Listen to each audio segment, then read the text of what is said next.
Obed. Historia de hoy, gesto inesperado. Este es Belisario Quispe, un cerrajero de la ciudad de Sucre, Bolivia. Él tiene muchos clientes y trabaja en el centro de la ciudad junto a su esposa Celia Quispe, quien tiene un comercio muy frecuentado y pasa todo el día vendiendo artículos para el cabello. Ella es adventista e intenta ser fiel a Dios en todo aspecto. Pero yo tengo un gran problema al ir a la iglesia porque mi esposo siempre se opone a que yo vaya a la iglesia, porque él siempre piensa de que yo al ir a la iglesia pierdo tiempo y ese es el problema que tengo.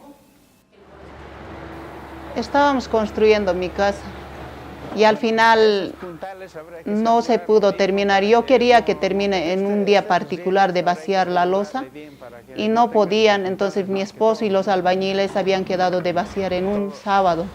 Y para mí era el problema de que yo no quería asistir en ese vaciado, pero mi esposo me dijo, tú tienes que hacer, porque ¿quién va a cocinar para los albañiles?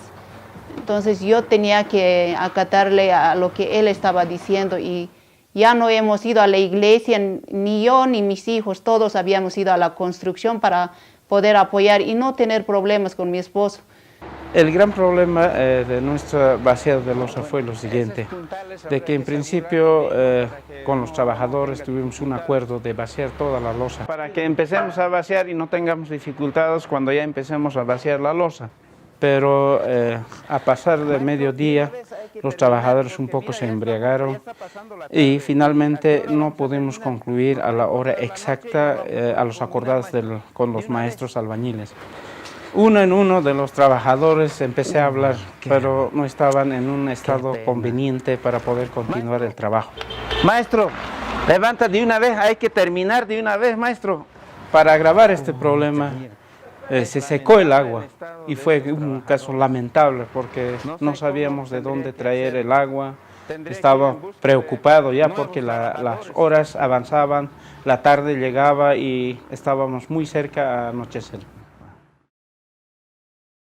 Hermanos, quisiera un minuto de su atención, por favor. Saben, seguramente usted se preguntará, la hermana Celia no ha venido hoy a la iglesia. Entonces ha tenido una dificultad, no ha podido venir justamente porque le falta concluir una parte de la construcción de la losa. Entonces nosotros tenemos que dar un testimonio al esposo, necesitamos ayudarla. Entonces, hermanos, yo quiero pedir ahora a ustedes, a los jóvenes, a unos 10 o 15, para que podamos ir allá a la casa de la hermana. ¿Cuánto les gustaría apoyar? Allá por lo menos unos días, ¿puedo ver si podemos ir a apoyar a nuestra hermana? Muy bien, entonces vamos para allá. De pronto, unos jóvenes de la iglesia se aparecieron acá en la casa. Les agradecí a todos los jóvenes. Al final, la conclusión de la losa que trabajamos en horas de la noche fue en un momento oportuno el socorro, la ayuda que nos hicieron. Y les dije, gracias jóvenes, que pensé que era solo, pero a partir de hoy, ustedes también son mi familia. Y quiero pedir, implorar, sobre todo pedir a Dios y pedir a todos los que ven este video, puedan orar por mí y por mi familia. Ahora, quiero invitarte para que juntos podamos adorar a nuestro Dios a través de los diezmos y ofrendas. Que el Señor te bendiga.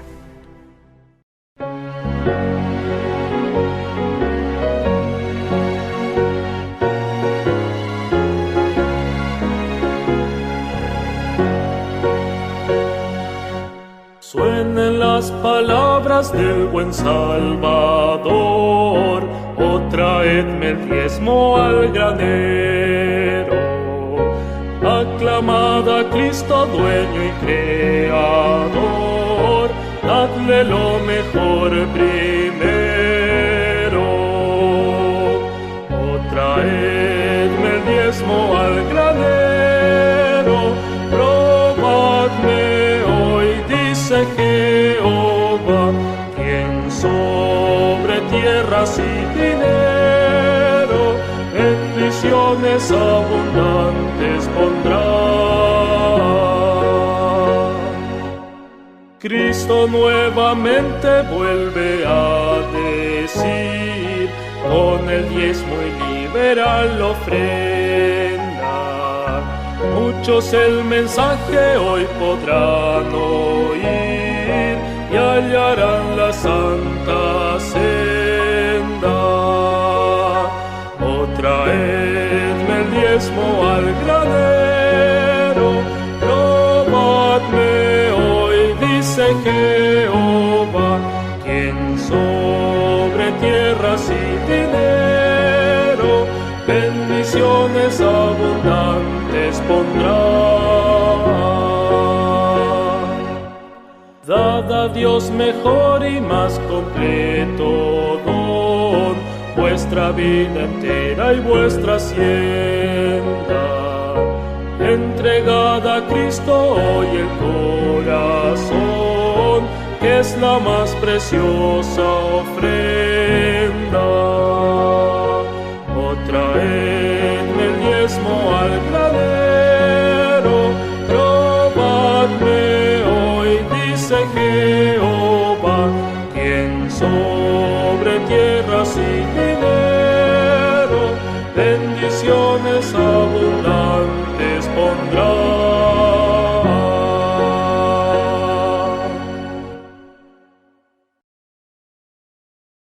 Hola chicos, llegó un momento que me gusta mucho, la adoración infantil. Vamos a aprender muchas cosas sobre la Biblia y sobre Jesús. Y junto con nuestros padres vamos a prestar mucha atención, ¿de acuerdo? Hoy vamos a escuchar una historia muy especial. ¡Sí!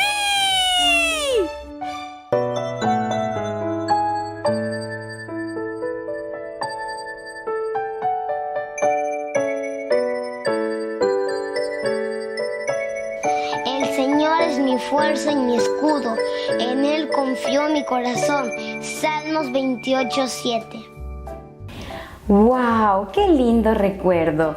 Hola chicos, ¿cómo están? En estos momentos justo estaba mirando una foto de mi hijo mayor cuando tenía 1 año.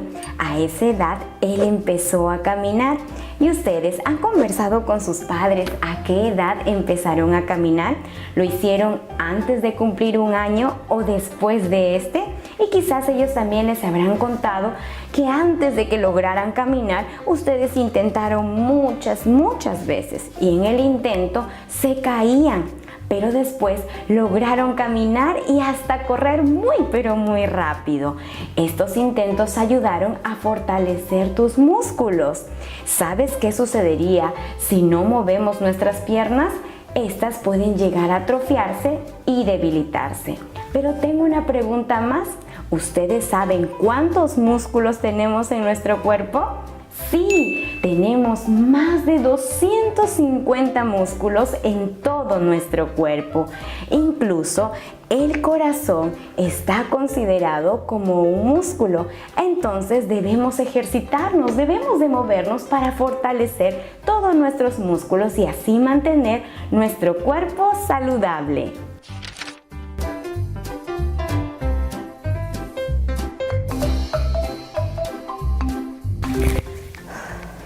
Chicos, ¿ustedes conocen algún atleta nacional o internacional? ¿Han observado cuál es su rutina diaria? Ellos no pasan tiempo mirando televisión o sentados en la computadora. Pasan muchas horas ejercitándose. Y nosotros no somos atletas, pero sí necesitamos tener nuestro cuerpo en movimiento y así tendremos una vida saludable. Niños, realizar ejercicios tiene 3 grandes ventajas. Número 1. Disminuye el riesgo de un ataque cardíaco.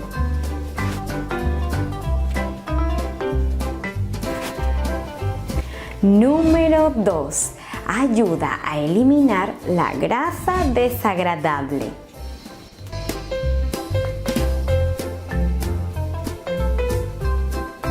Y número 3, ayuda a la inteligencia de los niños. Sí, nuestro cuerpo recibe muchas ventajas al movernos y una forma de ejercitar nuestros músculos es jugando a la pelota. También caminar 1 hora diaria nos ayuda a mantenernos más saludables y fuertes. Pero, ¿por qué les estaría hablando de personas fuertes? ¿Recuerdas a un personaje de la Biblia que era muy fuerte? ¿Sí? ¿Ya lo recordaste? Entonces vamos a escuchar nuestra historia bíblica. Cierta familia no tenía hijos, pero querían un bebé. Un ángel le dijo a la mujer que tendrían un hijito. Entonces ella se lo contó a su esposo, Manoa. Pronto un ángel les explicó qué debían hacer para que el niño sea saludable. El consejo era que debían hacer que el niño sea saludable y no debía de cortarse el cabello. Entonces Sansón nació, creció y se hizo muy fuerte y su cabello era muy largo. Dios permitió que naciera para ayudar al pueblo de Dios, pero Sansón pronto se olvidó de que la fuerza venía del Señor.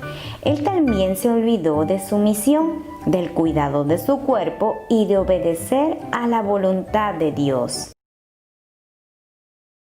¡Qué terrible decisión!, ¿verdad, chicos? Sansón se equivocó, se alejó de Dios y solo hasta el último día de su vida se arrepintió y así logró salvar a su pueblo.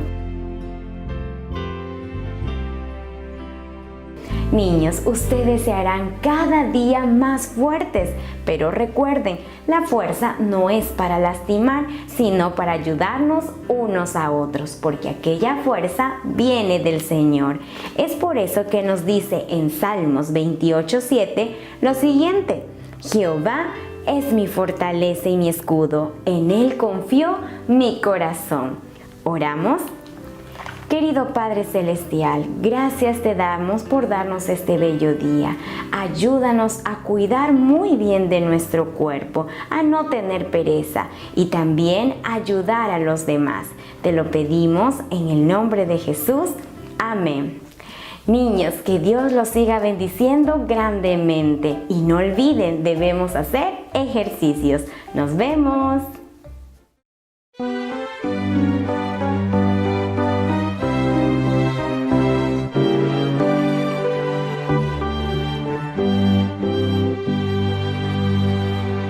Hoy tan cerca de mí, Jesús, a pesar del mundo y su maldad, hasta el punto que en mí se pueda ver un reflejo de su luz.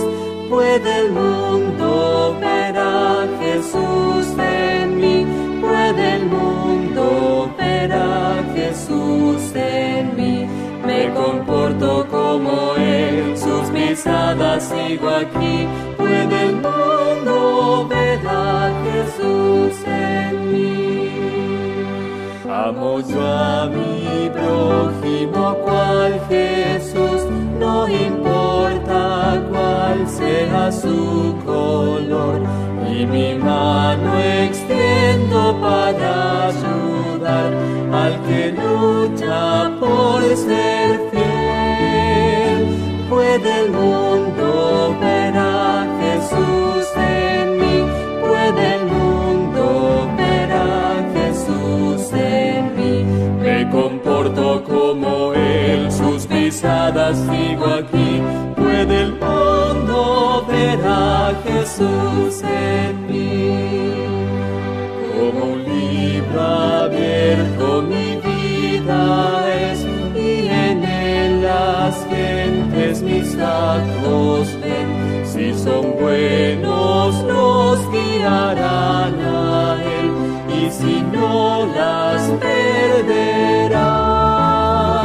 Puede el mundo ver a Jesús en mí, puede el mundo ver a Jesús en mí. Me comporto como Él, sus pisadas sigo aquí. Puede el mundo ver a Jesús en mí.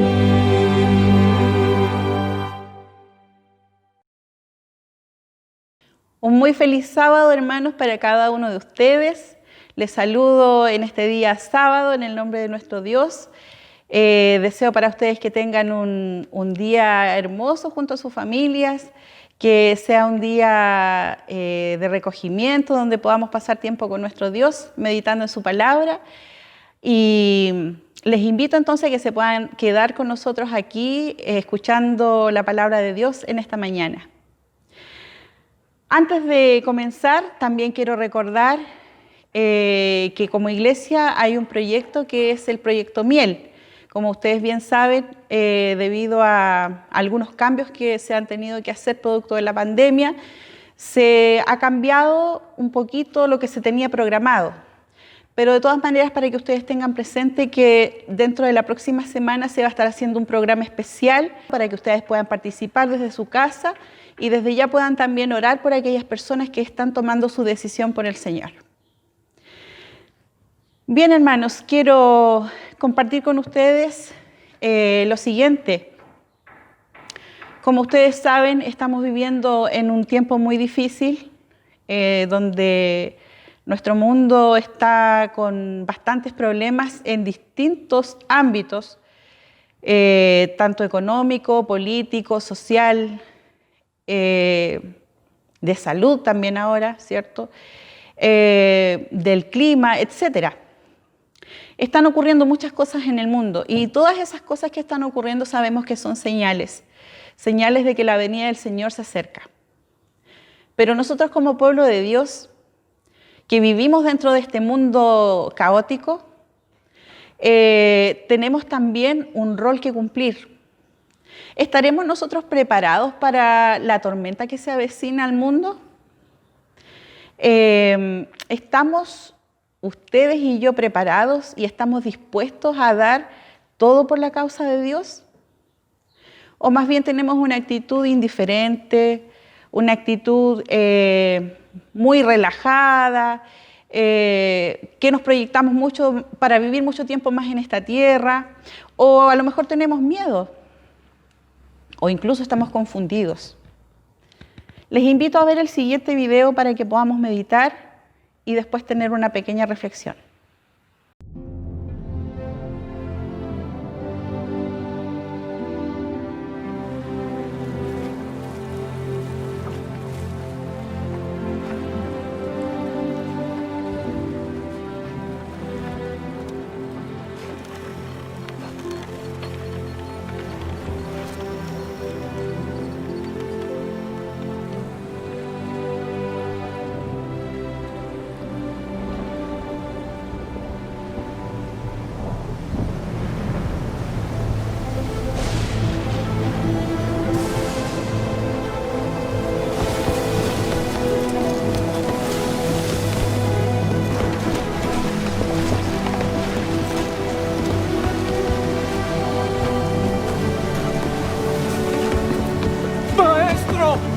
¿No ves que perecemos?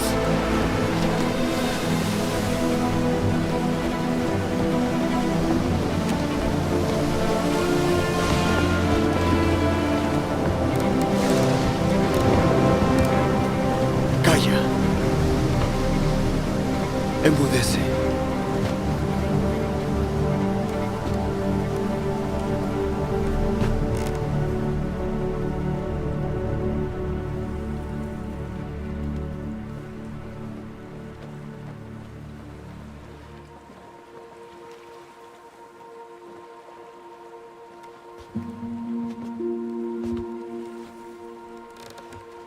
¿Por qué estáis asustados?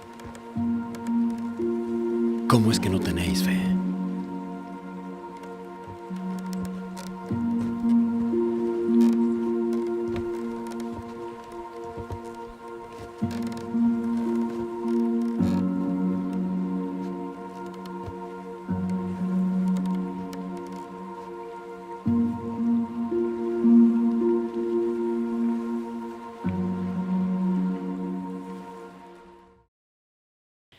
Bueno, como pudimos ver en este pequeño video, pero que es muy impactante porque muestra una escena donde Jesús, ¿cierto?, está con sus discípulos en la barca, ¿cierto?, donde empieza a azotar una gran tormenta sobre ellos y ellos empiezan a desesperarse en la barca. Y Jesús está al lado de ellos, pero durmiendo lo más tranquilo, sin preocuparse de nada. Y llega un momento que lo despiertan, ¿cierto?, y Jesús se levanta y detiene la tormenta. Y le hace una pregunta a los discípulos y les dice, ¿y dónde está la fe de ustedes? Y luego se vuelve a dormir. Lo que yo quería que reflexionemos con este pequeño video, recordando este episodio de la Escritura, es que Jesús es el que está al control de todas las cosas. A veces se nos olvida. Y por eso es que hoy día vamos a reflexionar, ¿cierto?, lo que nosotros tenemos que hacer en el tiempo que estamos viviendo, para no pasar por eso que pasaron los discípulos, para no estar así de desesperados y de confundidos y con tanto temor. Les invito a que podamos orar. Padre Santo que estás en el cielo, te agradecemos, Señor, porque sabemos que a pesar de todo lo que está ocurriendo, tú estás al control de todo. Y nosotros como tus hijos también tenemos un rol que cumplir, pero tal vez no estamos haciendo lo que tú quieres. Y es por eso que te rogamos que nos ayudes y nos ilumines para que podamos hacer realmente tu voluntad. Permite que tu Santo Espíritu nos guíe en este estudio y que podamos abrir nuestra mente y nuestro corazón a las palabras que tú tienes para nosotros hoy. Te lo pedimos en el nombre de Jesús. Amén. Yo los quiero invitar a que pueden abrir sus Biblias o puedan mirar, ¿cierto? Se va a proyectar los versículos también. Pero el que tiene su Biblia en la casa puede usarla también. Está en Apocalipsis capítulo 3, versículo del 14 al 22. Los que tienen su Biblia con letras en rojo se podrán dar cuenta que estos versículos están en rojo. Y eso ustedes saben que significa que Jesús es el que está hablando. Pues bien, estos versículos desde el 14 al 22 están absolutamente todos en rojo. Eso quiere decir que el que nos va a hablar esta mañana no soy yo, sino que es directamente Jesús. Que en este caso, en esta parte de la Escritura, Él se hace llamar el testigo fiel. Entonces, este sábado 23 de enero de 2021, el que nos va a hablar es Jesús. Así es que pongamos mucha atención a lo que nos tiene por decir. Vamos a leer hasta el versículo 17.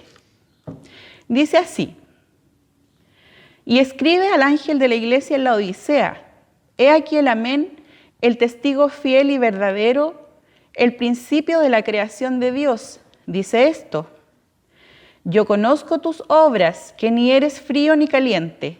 Ojalá fuese frío o caliente, pero por cuanto eres tibio y no frío ni caliente, te vomitaré de mi boca. Porque tú dices, yo soy rico y me he enriquecido y de nada tengo necesidad, y no sabes que tú eres desventurado, miserable, pobre, ciego y desnudo. La primera parte de estos versículos están dirigidos hacia la iglesia de la Odisea y nos muestra el grave problema en el que se encuentra esta iglesia.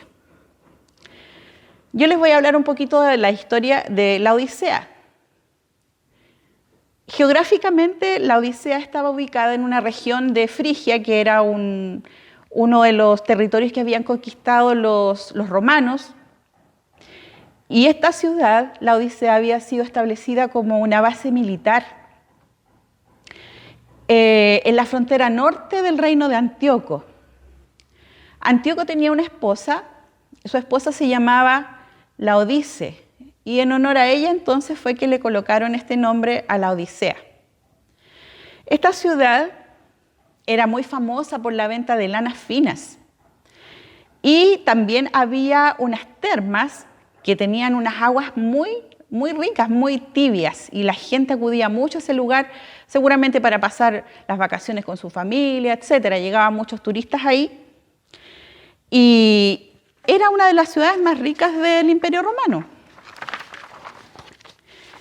Era tan rica que en un momento hubo un terremoto en esa ciudad, no solamente en esa ciudad, sino que afectó a varias ciudades del Imperio Romano. Y Laodicea se dio el lujo de rechazar la ayuda de los gobernantes de ese tiempo. No, dijeron ellos, nosotros no necesitamos que nos ayuden con dinero porque tenemos lo suficiente como para nosotros arreglárnosla y reconstruir de nuevo los edificios, las casas, etc. No necesitamos que nos ayuden, guárdense su dinero. A ese extremo era la riqueza de Laodicea. Parecía entonces un lugar que era bastante bueno para hacer negocios, para acumular riquezas, para disfrutar de los placeres mundanos. Debido a ello se volvió una ciudad muy orgullosa. Ahora, espiritualmente hablando, la Odisea tiene un significado. La Odisea significa juicio del pueblo o pueblo juzgado. Bueno, nosotros como adventistas del séptimo día sabemos que el juicio de Dios se inició el 22 de octubre de 1844, ¿cierto? Como buenos adventistas sabemos eso. Y se extiende hasta el fin del tiempo de gracia. También sabemos que cada una de las 7 iglesias de Apocalipsis representa un periodo de la iglesia, del pueblo de Dios. ¿No es así? Pues bien, la Odisea, como ustedes saben, es la última iglesia que aparece en Apocalipsis. Y nosotros estamos espiritualmente representados ahí. A diferencia de las otras 6 iglesias que aparecen, Jesús no tiene un halago para la iglesia de la Odisea. Más bien todo lo contrario. Solamente le hace reproches. Es lo que nos toca, hermanos. La iglesia de la Odisea está en un gran problema. Estamos en un problema muy serio.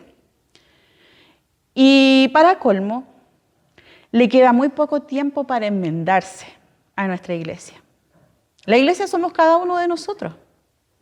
Tenemos muy poco tiempo. ¿Por qué? Porque las señales que están ocurriendo en el mundo nos están indicando, como dijimos al principio, que el fin ya se está acercando. Y nosotros no estamos reaccionando. ¿Cuál es el problema de la Odisea? ¿Cuál es mi problema? ¿Cuál es tu problema, hermano o hermana? Vamos a ver nuevamente lo que nos dice Jesús. Vamos a buscar o vamos a ver, ¿cierto?, lo que dice el testigo fiel en el versículo 15 de Apocalipsis. Ahí dice lo siguiente: yo conozco tus obras, que ni eres frío ni caliente. Ojalá fuese frío o caliente. Dice ahí que Jesús conoce nuestras obras. ¿Nosotros creemos eso o nos olvidamos de repente que eso es así? Miren lo que dice también el Salmo 139 del 1 al 4. Con respecto a esto dice: oh Jehová, tú me has examinado y conocido. Tú has conocido mi sentarme y mi levantarme. Has entendido desde lejos mis pensamientos. Has escudriñado mi andar y mi reposo, y todos mis caminos te son conocidos. Pues aún no está la palabra en mi lengua, y he aquí, oh Jehová, tú la sabes toda. Es impresionante realmente lo que dice este salmo, porque aquí está diciendo de que Dios nos conoce tanto que incluso sabe a qué hora yo me levanto, a qué hora yo salgo a caminar, a qué hora yo reposo, a qué hora yo voy a hablar, de qué voy a hablar, qué es lo que estoy pensando. O sea, el Señor conoce absolutamente todo de nosotros. Por eso es que cuando el testigo fiel de la Odisea, que es Jesús, inicia este relato de cómo nosotros estamos como hijos de Él, lo primero que dice: yo conozco tus obras. Y lo dice con toda autoridad porque en realidad es así. La palabra de Dios es muy clara y Él nos conoce perfectamente bien.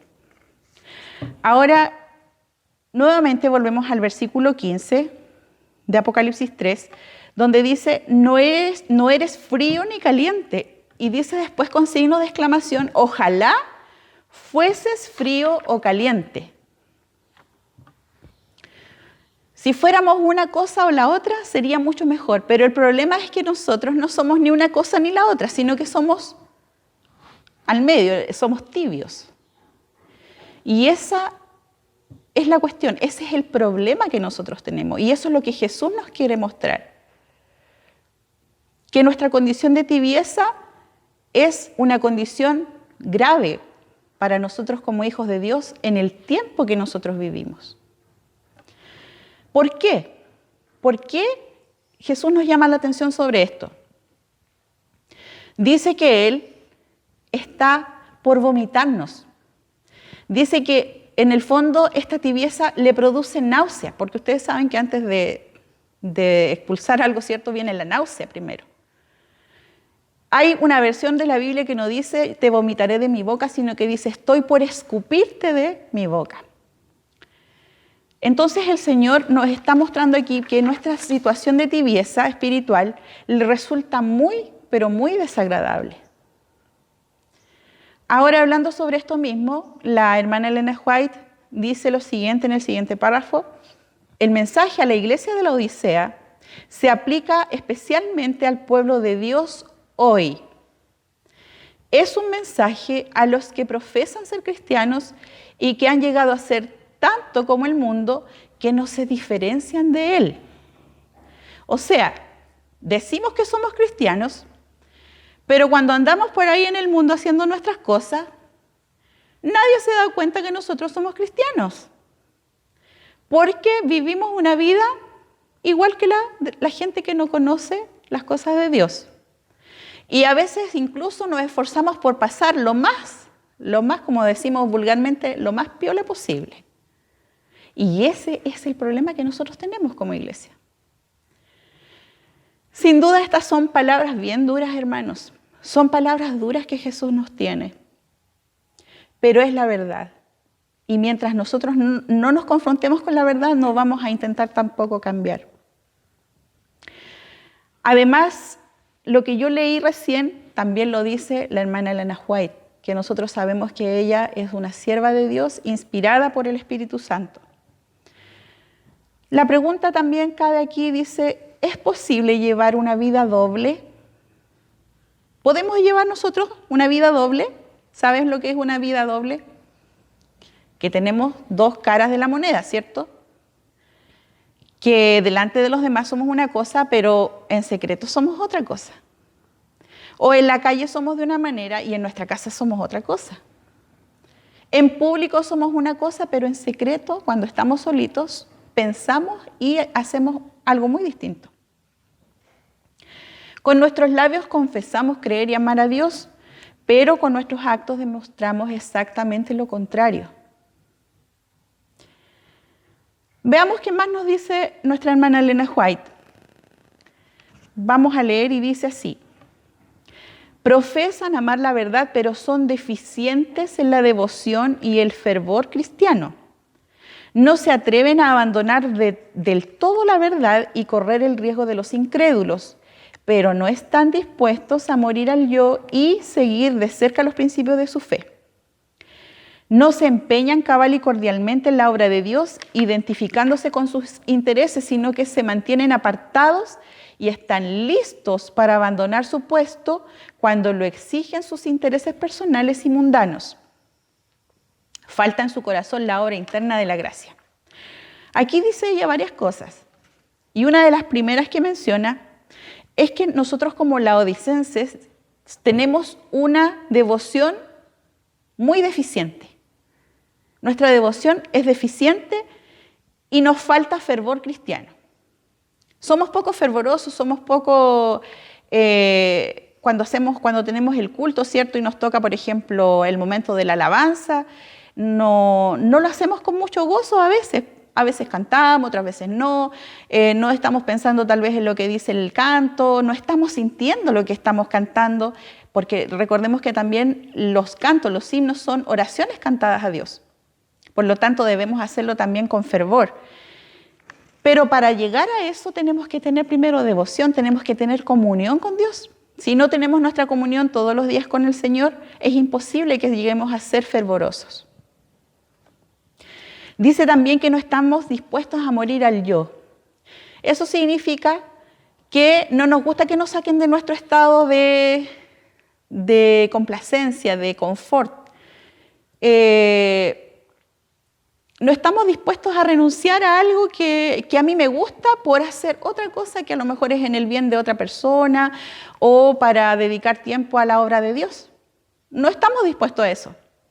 No transamos, queremos nuestra tranquilidad, queremos gozar de otras cosas que a nosotros nos gustan más, etc.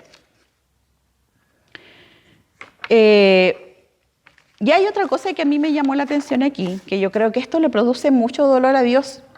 Dice que se mantienen apartados y están listos, como dice uno, con las zapatillas puestas para salir arrancando de su puesto cuando lo exigen sus intereses personales y mundanos. O sea, cuando vemos que los principios en los que nosotros profesamos creer nos exigen que abandonemos una posibilidad a lo mejor de trabajo o lo que sea, no estamos dispuestos a hacerlo. O sea, queremos alcanzar nuestro bienestar terrenal, pero no lo vemos mirando hacia lo más alto y sublime que son las cosas de nuestro Dios. Y a veces tenemos que renunciar a muchas cosas para poder ser fieles a Dios, pero no estamos dispuestos a hacerlo. Y esto es muy triste, hermanos. Para Dios es muy triste ver a su pueblo así. Por eso en el versículo 16 dice: estoy a punto de escupirte de mi boca. Así como el agua tibia produce náuseas y se usa como un vomitivo en casos de intoxicación, asimismo el testigo fiel está por desechar a quienes, siendo parte de su iglesia, no se comprometen de verdad con él. Y después dice también: ¿cómo quisiera que fuese frío o caliente? O sea, el Señor nos está pidiendo que, oye, defínete. Necesito que me digas sí o no. Ya no soporto más que seas tibio. Sin duda el Señor nos ama mucho, hermanos, pero lleva mucho tiempo también soportando nuestra condición. Y es tiempo de que nosotros despertemos de nuestro letargo. Luego, en el versículo 17, nos da un detalle de cuáles son nuestros problemas reales. Dice ahí el versículo 17 de Apocalipsis 3, porque tú dices: yo soy rico y me he enriquecido y de nada tengo necesidad. Y no sabes que tú eres un desventurado. Que un desventurado, ustedes saben que siempre usamos la palabra en la Biblia, escuchamos la palabra o la leemos, bienaventurado, pero acá es al revés. Bienaventurado sabemos que es una persona dichosa, feliz. Y si es desventurado, es una persona infeliz. O sea, no somos felices tampoco estando así nosotros, porque no nos sentimos cómodos. No sabemos si somos de Dios o si somos del mundo. Miserable, dice después. Según el diccionario, yo estuve buscando, miserable es la pobreza más extrema que hay. O sea, espiritualmente somos lo más pobre que hay. Estamos vacíos por dentro. Tenemos solamente la apariencia por fuera de cristianos, pero por dentro estamos vacíos, no tenemos nada, somos pobres espirituales. Ciego, dice después, que no somos capaces de ver ni de distinguir lo que es bueno y lo que es malo. Y desnudo, que no tiene, ¿cierto?, cómo cubrirse, cómo cubrir lo malo que hay en él o en ella o en mí. Y necesitamos algo para cubrirnos. Este mensaje de Jesús, del testigo fiel, es una sorprendente denuncia. Es una denuncia de la verdadera condición nuestra, hermanos. Y esto no lo estoy diciendo yo, lo está diciendo Jesús. El testigo fiel, el Señor nos está hablando con cariño, hermanos, con amor, para que nosotros reaccionemos. Esta condición, ¿por qué es peligrosa? Nosotros a lo mejor pensamos que, ¿cómo va a ser tanto? ¿Qué tiene que yo sea así? Si sea así como estoy, yo estoy bien. Pero ¿saben lo que pasa, hermanos? Que cuando nosotros estamos en esta condición, nos estamos poniendo fuera del alcance del poder redentor de Dios. El Señor nos quiere alcanzar, pero así no puede. Por ello es necesario que escuchemos y que internalicemos este mensaje. A mí me gustaría que después que terminemos este mensaje de hoy en la mañana, en la tarde ustedes se den el tiempo, ojalá, de abrir su Biblia y leer este mensaje que está en Apocalipsis 3, del 14 al 22, y lo puedan ir internalizando. Que lo internalicemos todos, para que reflexionemos y veamos cómo yo estoy realmente. Y escuchemos la voz de Jesús. Porque si no lo hacemos, hermanos, estamos eternamente perdidos. Nos vamos a perder y sería bastante penoso que nos perdamos por algo así, hermanos. Teniendo tanta luz, teniendo tanta verdad, teniendo aún un poco de tiempo para hacerlo.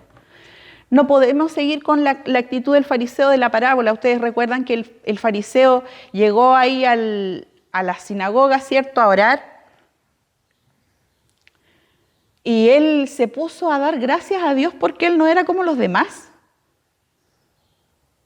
Empezó a alabarse a sí mismo y yo doy esto, yo hago aquí, yo hago allá, yo cumplo la ley. Yo no soy como los demás.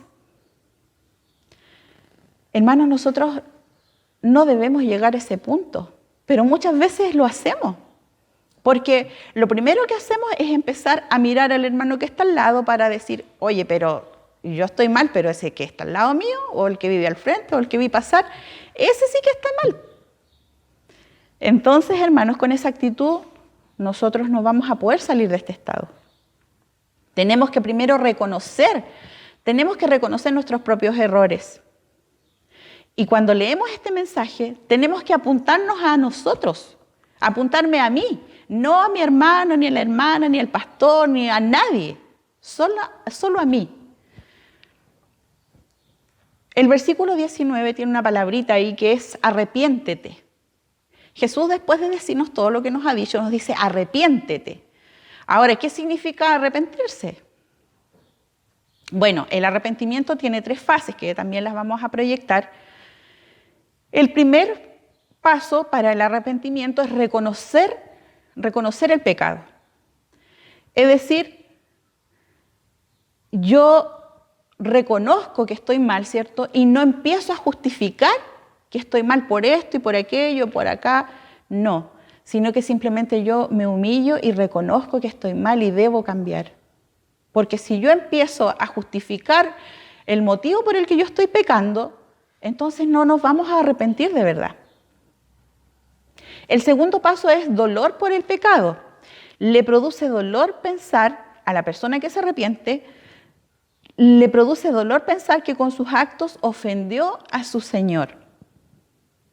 Cuando nos arrepentimos sentimos dolor, sentimos pena por haber hecho lo que hicimos o por estar haciendo lo que estoy haciendo. Y el último paso es deseos de abandonar el pecado. Si nosotros queremos arrepentirnos, pero todavía queremos seguir haciendo lo mismo, hermanos, quiere decir que vamos en el camino equivocado, no nos vamos a arrepentir sinceramente. A lo mejor puede que sintamos remordimiento, así como le pasó a Judas. Ustedes saben la historia entre Judas y Pedro. Pedro se arrepintió, sintió dolor por lo que hizo y cambió su actitud. Pero Judas sintió remordimiento de haber entregado a Jesús, que era inocente, pero no quiso dejar, porque su egoísmo era muy grande. Él manejaba, recuerden, la bolsa del dinero de los discípulos, y él era una persona muy egoísta y muy que quería conseguir cosas, no lo que Jesús quería que sus discípulos llegaran a hacer. Él tenía su cabeza en otra parte. Y eso lo llevó a no tener tampoco un arrepentimiento genuino, y ustedes saben cómo Judas terminó. Finalmente se quitó la vida. Y el Señor no quiere eso para nosotros. Él quiere que si nos vamos a volver a Él, de verdad, si nos vamos a definir hacia el lado de Él, nos arrepintamos, pero de corazón. Lo peor que podemos hacer, hermanos, para arrepentirnos es ser soberbios. Si nosotros mantenemos la soberbia, no vamos a poder conseguir esto. La palabra de Dios dice también que el Señor resiste a los soberbios, pero que ama a los humildes. Y lamentablemente, hermanos, aquí tenemos que humillarnos ante Dios. Porque si no, no vamos a conseguir nada. Tenemos que humillarnos ante Él y reconocer nuestra falta y Él va a hacer algo en nosotros. Como dice Isaías 64:6, dice ahí que nuestras justicias son como trapos de inmundicia. Nosotros a veces nos encontramos que somos buenos, pero si yo hago tantas cosas buenas, yo ayudo a mi prójimo, yo hago aquí, yo hago allá. Pero miren lo que dice aquí la hermana White en el siguiente párrafo, que está en uno de sus libros. Dice, se descubrirá que muchos actos que pasan por buenas obras, aún actos de benevolencia, cuando se los investiga con cuidado, son impulsados por motivos equivocados. Muchos reciben aplausos por virtudes que no poseen. El investigador de los corazones inspecciona los motivos y a menudo los hechos que son muy aplaudidos por los hombres son registrados por él como procedentes de motivos egoístas y baja hipocresía. Esto nos debe llevar a nosotros a reflexionar en cómo nosotros estamos actuando, si es que nuestros motivos son los correctos o no. Puede que a lo mejor tú estés participando en algo en la iglesia, ayudando, pero a lo mejor tus motivos o mis motivos son incorrectos. A lo mejor mi motivo lo que me impulsa, lo que me motiva no es servir a Dios y servir a la iglesia, sino a lo mejor recibir aplausos, reconocimiento. Mira qué bien lo hace, mira qué lindo el don que tiene, etcétera, halagos. A lo mejor nuestros motivos no son los correctos, hermanos. Tengamos cuidado con eso, porque aquí dice que caemos en motivos egoístas e hipócritas. Por lo tanto, debemos tener mucho cuidado, debemos analizarnos y ver realmente de que los motivos que tenemos sean porque amamos a Dios en primer lugar, porque lo amamos a Él, porque queremos honrar su nombre, porque queremos ponernos a disposición de Él y servirle a Él en lo que sea necesario que Él necesita en su iglesia. Eso debemos tener mucho cuidado. Ahora, ¿cuál es el objetivo de este mensaje de la Odisea? ¿Cuál es el objetivo que el Señor tiene para darnos este mensaje que a veces nos resulta muy fuerte, muy duro, hermanos? Miren lo que dice la sierva de Dios. Dice, tiene por objetivo despertar a los hijos de Dios, revelarles sus errores y llevarlos a un celoso arrepentimiento para que puedan ser favorecidos con la presencia de Jesús y prepararlos para el fuerte clamor del tercer ángel. Vemos aquí que el primer objetivo es que nosotros despertemos, porque cuando estamos en una situación de tibieza, ¿usted le ha pasado que de repente usted está medio semidormido y va y le hablan? Y usted dice sí, sí, y después no se acuerda que le fueron a decir tal cosa, porque estaba entre que dormido y despierto. El Señor quiere despertarnos con este mensaje, quiere que nosotros reaccionemos y estemos atentos o decidamos irnos por el otro camino, que lamentablemente no es el camino de la vida. Él quiere que nosotros podamos ver nuestros errores también, dice acá, y arrepentirnos, que es lo que ya hemos hablado. Pero bien, hasta ahora hemos visto solamente, ¿cierto?, los problemas que tiene la Odisea. Pero, ¿habrá alguna esperanza para nosotros? ¿O ya está todo perdido? Miren, vamos a leer el versículo 18, donde dice lo siguiente. Por tanto, yo te aconsejo que de mí compres oro refinado en fuego, para que seas rico, y vestiduras blancas para vestirte, y que no se descubra la vergüenza de tu desnudez, y unge tus ojos con colirio para que veas. Aquí tenemos 3 remedios que el Señor nos ofrece. Él con amor nos llama, nos invita, nos muestra nuestro pecado, nuestro error, pero también nos ofrece con ello la solución. Y eso es lo lindo de esto. Miren, lo primero que nos ofrece, ¿cierto? Allí dice oro refinado en fuego. Como ustedes saben, el oro es un metal que para poder ser purificado es sometido a un proceso químico que se repite una y otra vez hasta que logran separarlo de otros metales como por ejemplo el hierro. Y de esa manera el oro llega a ser puro. Ahora, este metal tiene una gracia o una virtud también se puede decir, y es que el oro no se daña aunque lo fundan muchas veces. Es decir, es muy resistente aún en medio del fuego. Y es así, saben que a mí me pasó una vez. Por error, mi anillo de matrimonio fue a dar adentro de la combustión lenta. Se lo pasé a mi esposo para que me lo guarde y él después echó algo de su bolsillo al fuego y junto con ello el anillo. Y el fuego estaba, pero ¿para qué le digo? Había un tremendo fuego. Hubo que echarle agua a la combustión y apagar el fuego y de entre las cenizas sacar el anillito, ahí estaba. Y estaba intacto. Entonces ahí podemos ver que este material, este metal, tiene esa virtud. Ahora, si nosotros hablamos espiritualmente sobre el oro refinado en fuego, simboliza lo siguiente. Simboliza la fe y simboliza el amor. Ambos productos son frutos del Espíritu. Si nosotros tenemos el don del Espíritu, recibimos estos dones que son la fe y el amor. Quienes poseen estos dones, la fe y el amor, tienen una confianza en Dios, en su Salvador, aún en los momentos más difíciles. No importa la circunstancia que esté pasando. Un hijo de Dios que tiene su fe puesta en su Salvador, aunque pase los momentos más tristes, hermanos.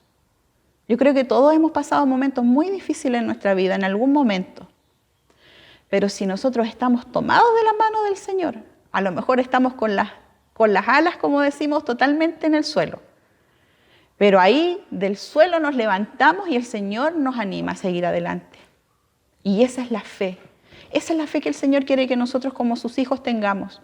No una fe que un día sí, otro día no, sino que siempre permanezcamos en Él.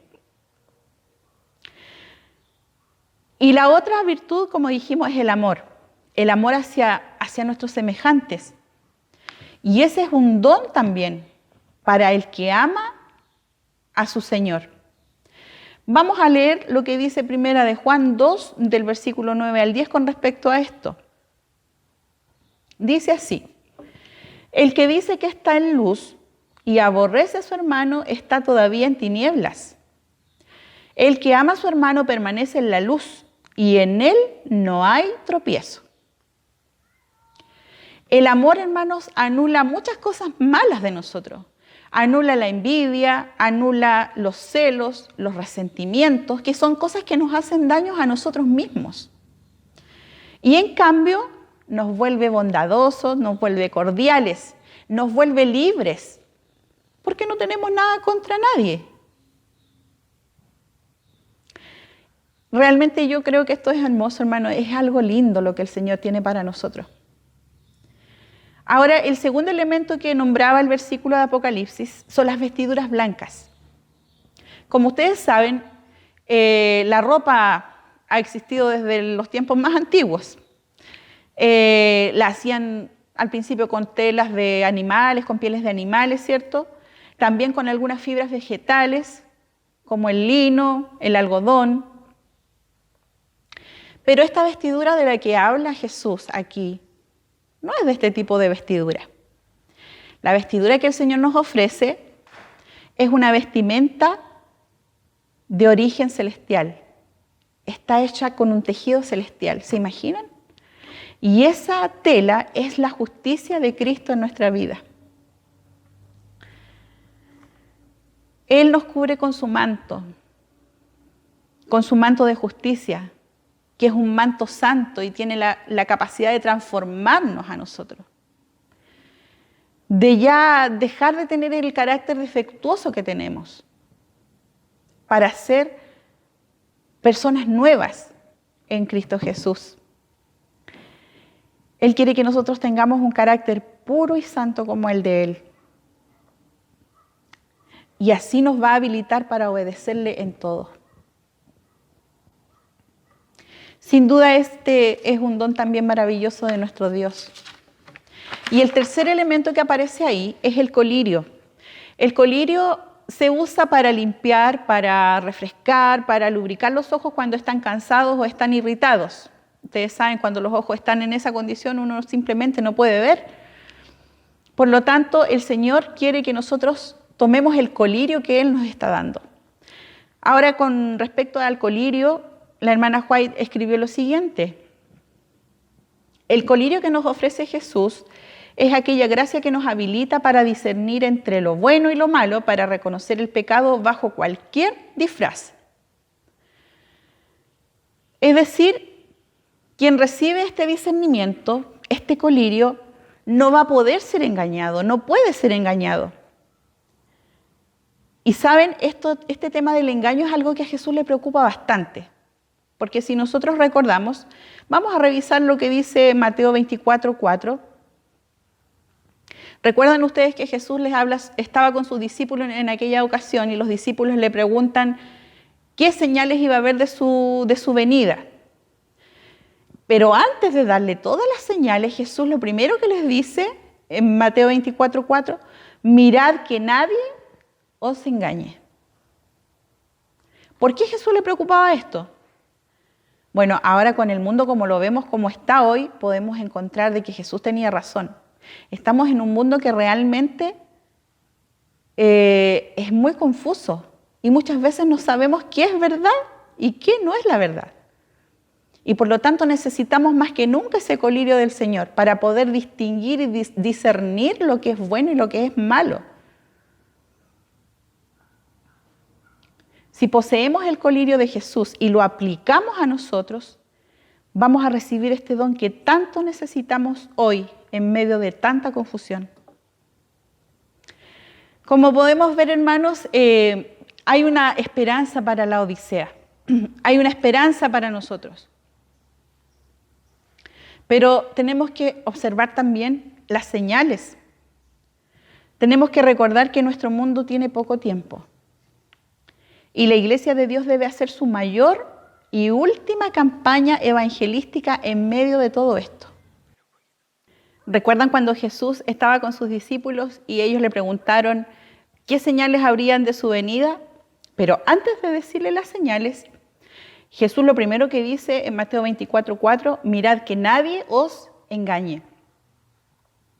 El Señor quiere que tengamos este colirio espiritual porque vivimos en un tiempo de mucha confusión y necesitamos discernir lo que es bueno y lo que es malo. Como pudimos ver, hay esperanza para la Odisea, hermanos. Y aunque venga la tormenta grande y tumultuosa, nosotros tenemos una esperanza de que si nos aferramos al Señor, vamos a estar seguros. Y Jesús nos hace una invitación en Apocalipsis 3:21, donde dice lo siguiente: al que venciere, le daré que se siente conmigo en mi trono, así como yo he vencido y me he sentado con mi Padre en su trono. Y también la hermana White dice lo siguiente: cuando está en el corazón el deseo de obedecer a Dios, cuando se hacen esfuerzos con ese fin, Jesús acepta esa disposición y ese esfuerzo como el mejor servicio del hombre y suple la deficiencia con sus propios méritos divinos. ¿Qué mensaje nos ha traído el Señor esta mañana, hermanos? Sin duda, es un mensaje sorprendente, impactante para nuestra vida. Yo espero que nosotros aceptemos el desafío de Jesús y que estemos del lado correcto, que seamos sabios y podamos tomar la decisión correcta ahora que todavía nos queda un poco de tiempo. Es mi deseo en el Señor que cada uno de nosotros pueda conseguir esto con la ayuda de Él y les deseo sinceramente que tengan un feliz sábado y que tengan muchas bendiciones en esta nueva semana. Que el Señor les bendiga. Muy bien, les quiero invitar para terminar a que podamos orar. Querido Dios que estás en el cielo, te agradecemos, Señor, por el mensaje que nos has traído esta mañana, por el mensaje directo del testigo fiel que es Jesús, que aún nos llama para que nosotros podamos ser hijos verdaderos de Dios y que podamos hacer su voluntad realmente, que podamos cambiar nuestros deseos, nuestras inclinaciones, que podamos reconocer nuestros pecados y que podamos acercarnos a Él confiadamente, como dice tu palabra, Señor. Quédate con nosotros, ayúdanos en nuestras luchas, ayúdanos a ser fieles y a que podamos estar del lado correcto. Te pedimos todo y te agradecemos en el nombre de Jesús. Amén.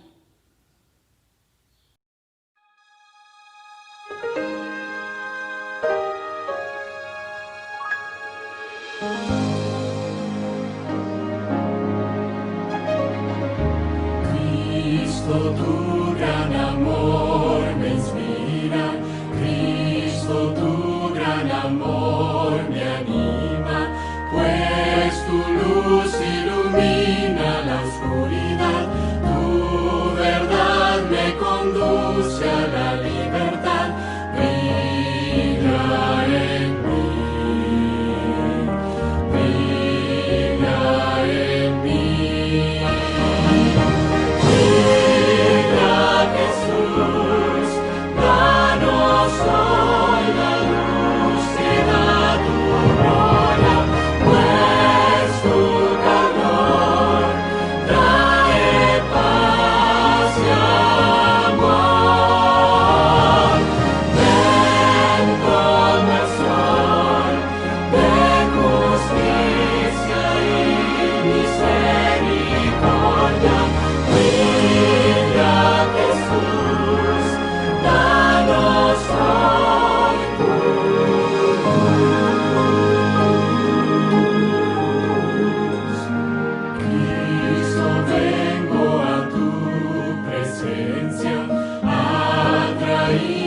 Por tu pureza, examina mi vida.